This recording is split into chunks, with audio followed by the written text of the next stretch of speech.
Hello အားလုံးပဲမင်္ဂလာပါရှင်ဒီနေ့ကတော့လေချိုးကလေ ice matcha boba လေးကိုလောက်တောက်တယ်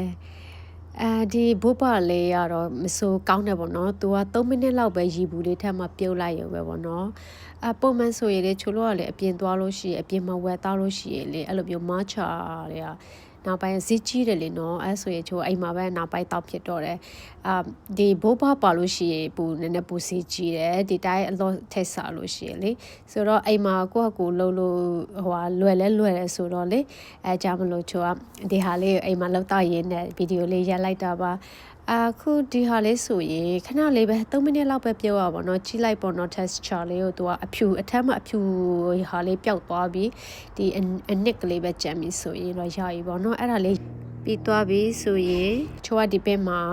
ဒီရေခဲလေးနဲ့တောက်မယ်ဆိုတော့ရေခဲလေးနဲ့နွားနို့လေးနဲ့ပေါ့နော်တကယ်လို့ကိုဘာအရင်ထက်ချင်လဲဒီဘိုးဘလေးအရင်ထက်ထားလဲရတယ်ချိုးကတော့နွားနို့လေးရေထက်လိုက်တယ်ပြီးမှဘိုးဘထက်လိုက်တယ်ပေါ့နော်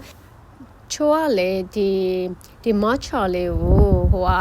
တချို့ရှိရလေ matcha လေးဖြော်တဲ့ဟာလေးလေအဲ့ဒါတော့ချိုးအိမ်မှာမရှိဘူးဆိုတော့ချိုးအိမ်မှာရှိတဲ့ဖြော်လိုက်တယ်ပေါ့နော်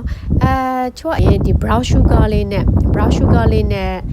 တောက်တယ် brown sugar နဲ့တောက်တော့ပိုတောက်ကောင်းတယ်လို့ပဲဒီတစ်ခါကတော့ချို brown sugar နဲ့မဟုတ်ဘဲနဲ့ဒီ honey ပေါ့နော်ပြားရည်လေးနဲ့ချိုတောက်ကြည့်တယ်ပြားရည်လေးနဲ့လည်းမဆိုးပါဘူးမဆိုးဆိုချိုကတော့ brown sugar လေးနဲ့ဆိုရင်တော့ပိုကြိုက်တယ်အဲ့လိုဆိုရဲချိုကဒီဘိုးဘပြုတ်တဲ့ချိန်မှာပြီးတဲ့ချိန်မှာချို brown sugar လေးထည့်တယ်ပေါ့နော်အခုကတော့ဒီတစ်ခါတော့ချိုက brown sugar မဟုတ်ဘဲနဲ့ချိုက honey လေးနဲ့လှုပ်တောက်ကြည့်တယ်ပေါ့နော်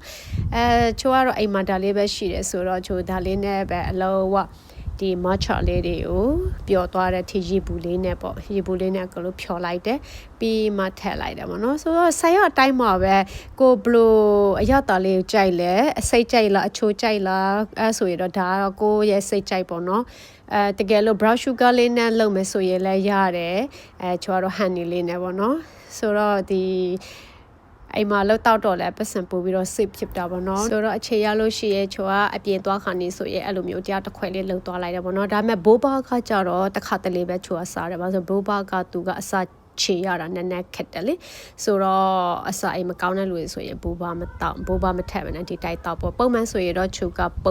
ဒီဘိုးဘမပါပဲတောက်တာများတယ်ဒီဘိုးဘကကြတော့တစ်ခါတလေပေါ့နော် very sometime ပဲချိုကဒီဘိုးဘလေးအစာဖြစ်တယ်နောက်ပိုင်းအသက်ကြီးလာရတော့သိစားဖြစ်မယ်တော့မထင်တော့ပါဘူးဆိုဒီဟာလေးတွေကဒီ